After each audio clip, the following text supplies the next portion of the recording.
and I am going to teach you about kinematics for standard 9. In this lecture, I am going to teach you about projectile motion. In the previous lecture, I have already taught you about projectile motion for 1D case. But in this lecture, I am going to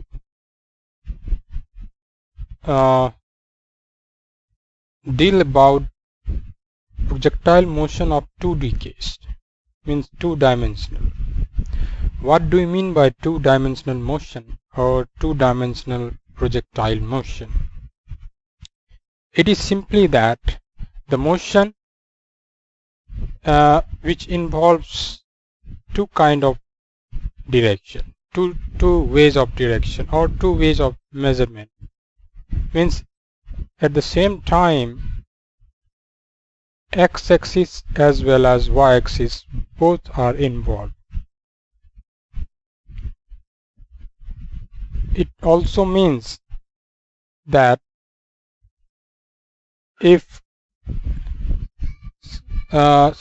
some vector quantity can be split in two vectors, two component vectors, which can be treated along x-axis and another is treated along y-axis, then in this case we say that the motion is two-dimensional motion. Here you can see that if you throw a ball from your roof, then the ball traces the path like that,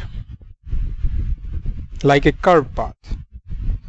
And also if you throw a ball in the sky, not vertically, it is obliquely, then the ball traces a particular path which we see here, which we like a curved path. So there is a special name for this path which is called parabola, and the parabola actually means that the path traced by the ball when you throw the ball in the sky. Actually it derived from the two Greek word parabola.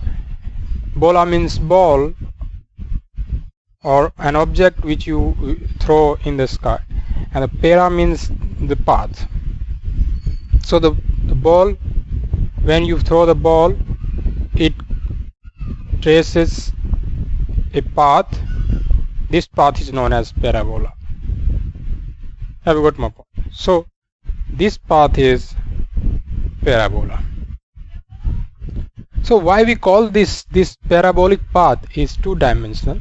Because if you take any point on this path, here velocity vector is in this direction, and we can split this vector into two components. One represents vertical direction and another horizontal direction. I've already told you in the lecture which I have dealt about vectors or vector quantity, how to add vector quantity. So we know that every vector quantity can be split in two direction in 2D case, or three direction in 3D case. So here you can write, if this vector is velocity vector, you can write it as Vx I cap, or here Vy minus j cap. I have already told you I cap means the direction along positive x-axis and y cap means the direction along positive y-axis, and the minus j cap means direction along negative y-axis. So if we construct a diagonal, the combining factor of these two vectors must give the original vector. Yes or not? You have already studied about it. So for simplicity, we have to split the vector into component vector which show one direction and which show another, and then we have to solve separately along x-axis, along y-axis, and we can get the actual result. So you have understood that this is the two-dimensional motion, and how can you split two vectors. So how can you handle this case that you have to split any vector, for example displacement vector, acceleration vector, velocity vector, into component vector, that is ay or ax, which can be written as in the plus form. I have already told you about it, ax I cap. So this is the combined effect. So we have to split all the vector into two axes, and we have to solve the problem, or we have to apply the equation of motion along these axes separately, and we can get the actual result. Have you got my point? So I've already told you ax I cap means the vector, the acceleration vector along x-axis, positive x-axis. Ay j cap means a vector along positive y-axis. Ax and ay are the magnitude of the acceleration along these axes. Have you got my point? So what do you mean by that? I'm going to give you some examples so that you can understand easily. If some vector is only along the horizontal direction, let us say by speed u, then how can we split this vector? It is easy that you can split it as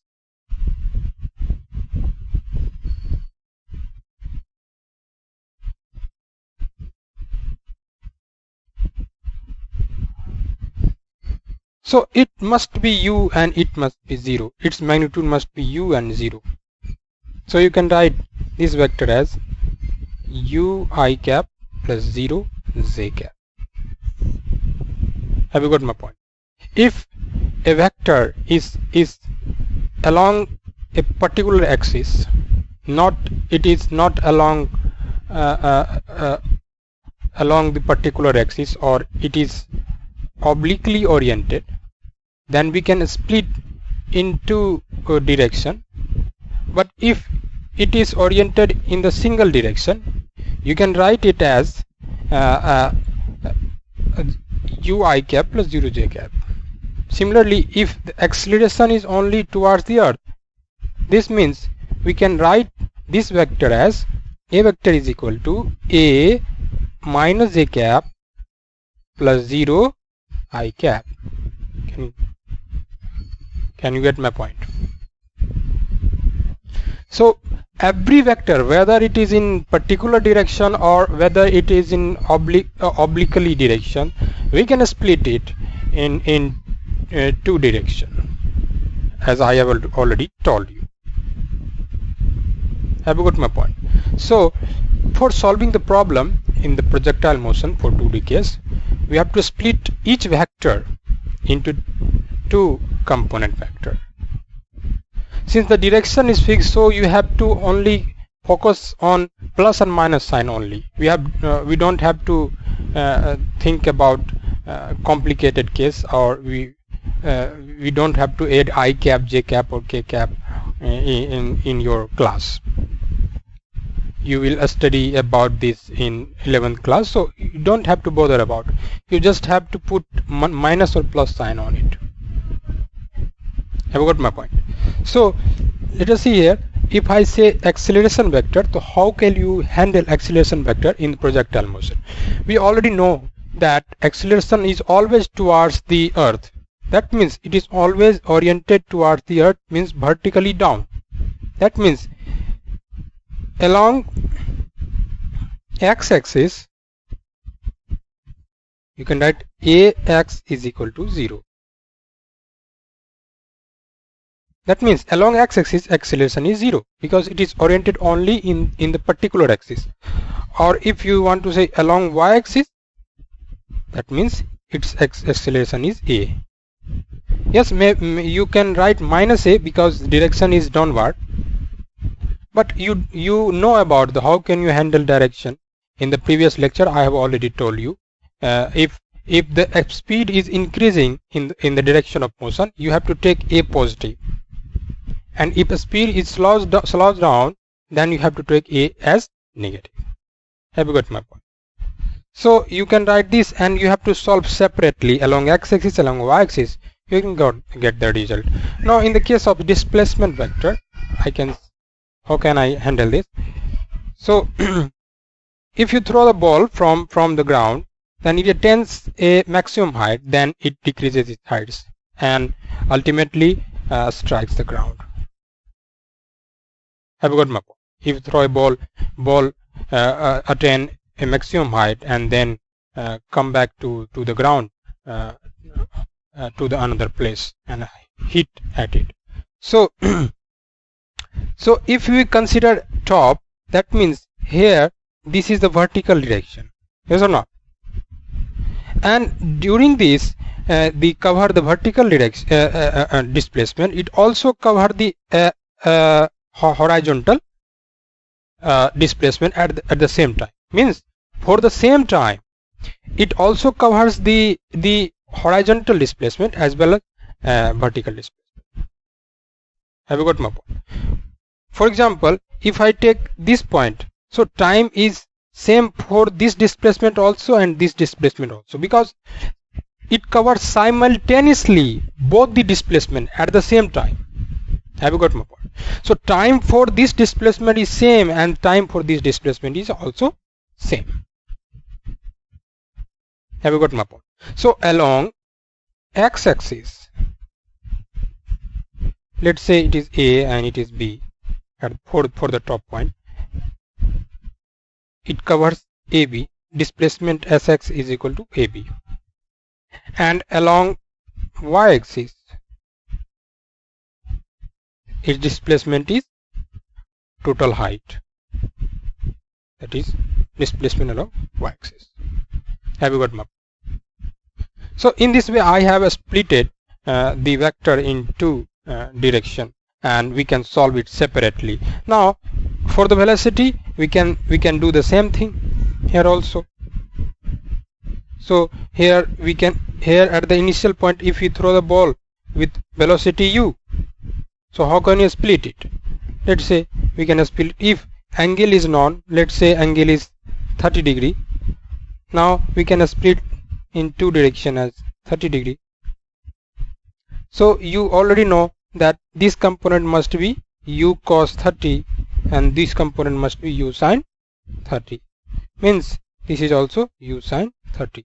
So this vector along y-axis, the velocity u is equal to u sin 30 degree, and along x-axis this velocity becomes ux is equal to u cos 30 degree. So in this way you can split every vector along the two direction and you can solve it separately.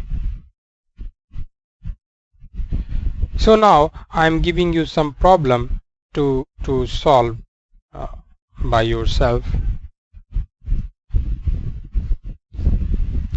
If you face difficulty, you can contact me. I will always help you. So now there is example question. Let's say from the roof a ball is thrown horizontally with 20 meters per second. So automatically it traces the path like a parabola and the height of your roof is 10 meters. Have you got my point? So the question is how much distance travel on the ground from the foot of the tower, means from this place how much distance is travel on the ground. Have you got my point? So you have to find Sx, means the displacement along x-axis. How long it will take, means you have to find time to reach to the ground. And another problem is, now I am going to solve it first, then I give you another problem. So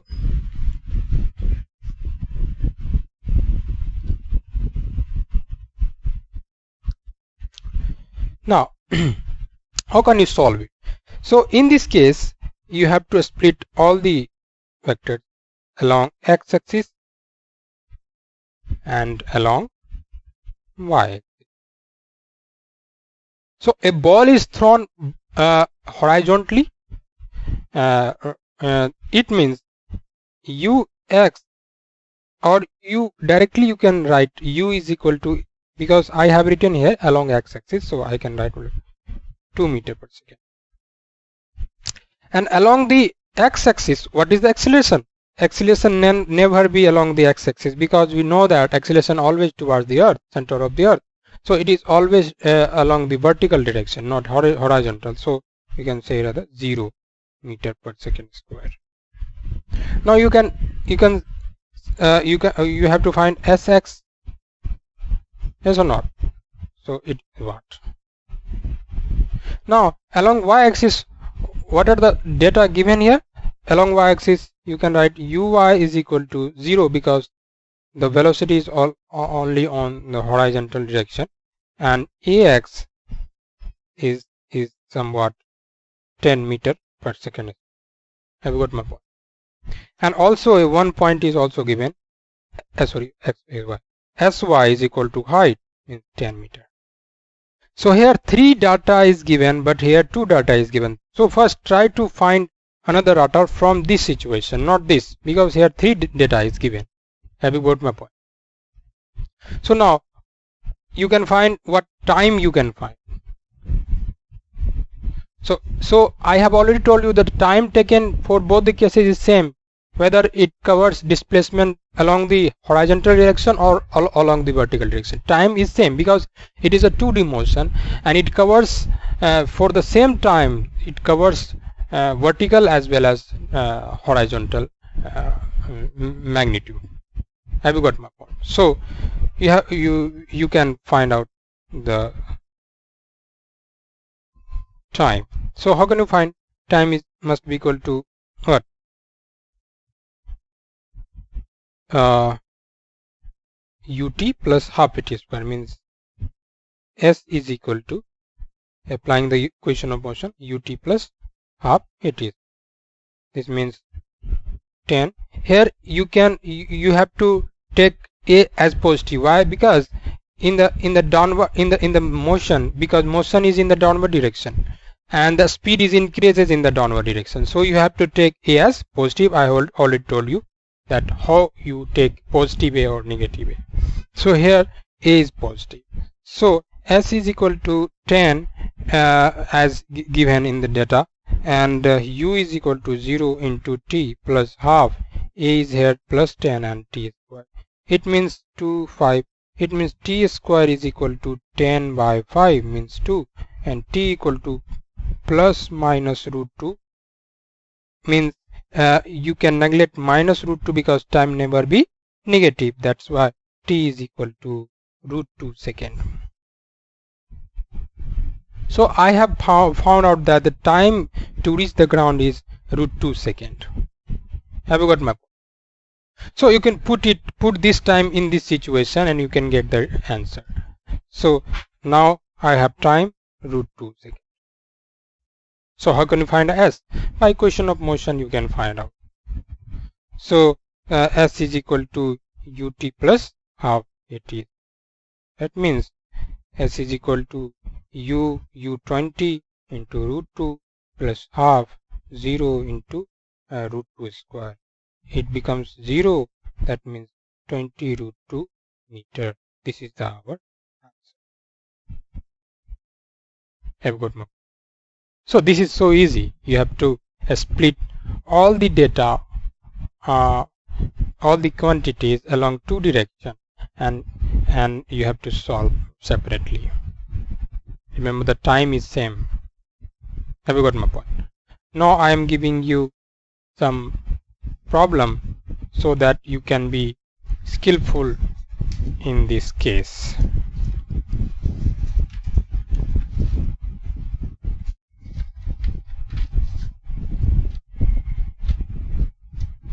So now here is a problem, try at home. So I am giving you a hint that ux you can take here root 2 cos 45 degree,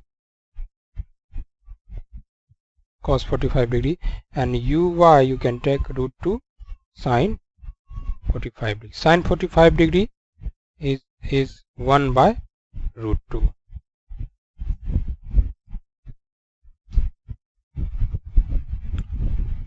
So write down the problem and you have to solve it at your home, and so that you can be skilled in that topic.